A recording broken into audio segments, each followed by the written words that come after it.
So it's interesting to see like how this plays out for you, because you have it all.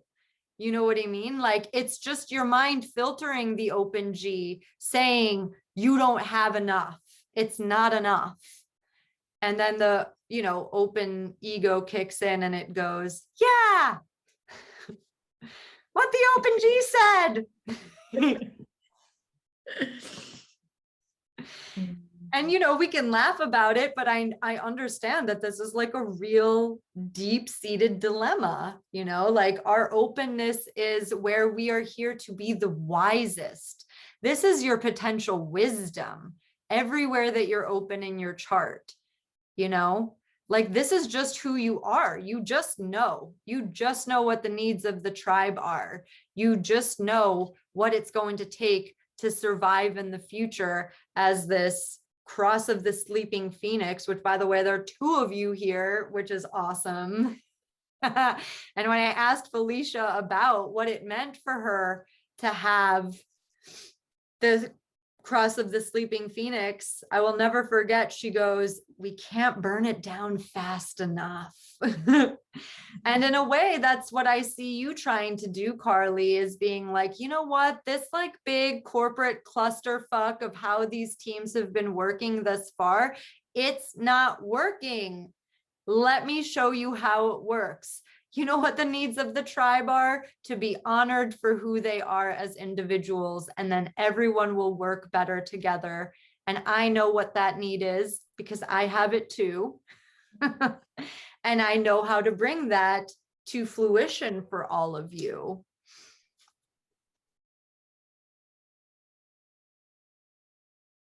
People think that you're going to do this like crazy 360 and everything's just going to be like chaos. And like, literally, sometimes it's just about how you word stuff, like the yes and no questions. And maybe you can speak a little bit to like what it's been like understanding what an invitation is, with your son, because he's the only projector for Miles in your family. So, for you to understand how he's different than all of you is so wonderful and important.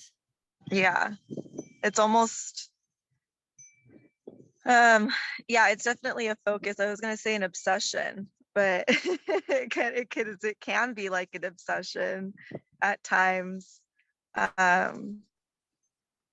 where I just want to know who you are. I just want to know how I can like do this.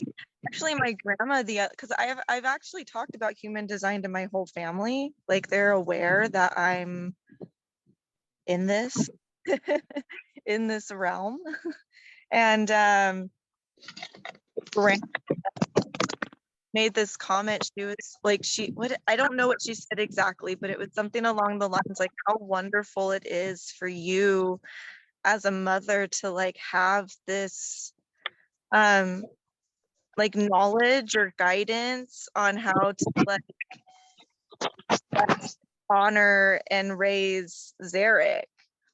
It's a lot of forgiveness work that they're doing on their childhood, is what it's like, grieving and forgiveness on their end for their childhood. So when I had this moment with my mom, I said, like, you may, like, there's a good possibility, like, you're never gonna, like, grandma's never gonna come to you and be like, I'm so sorry that like I never honored you, or honored you the way that you needed to be honored. But I told her, I was like, I feel like her acknowledging and even using the words like how great it is that I have this tool to parent Zarek. I feel like her awareness and her like pointing that out is like her way of saying like, I wish I had something like this when I was raising my girls. Like, that's her saying that there are things that she wishes she could go back and do over again. Like, that is her way of kind of like apologizing for like the stuff that, my mom and my Nina are dealing with right now. And my mom was like, it, like, she was like, wow, like, thank you for saying it like that, for pointing out that perspective, because it like brought her a lot of peace, like a Mm, lot of forgiveness, a lot of like healing in mm, that aspect. mm. So it's, I mean, it's crazy how just like human design is kind of healing all lineages in my family without even really like having to go in depth with it with people.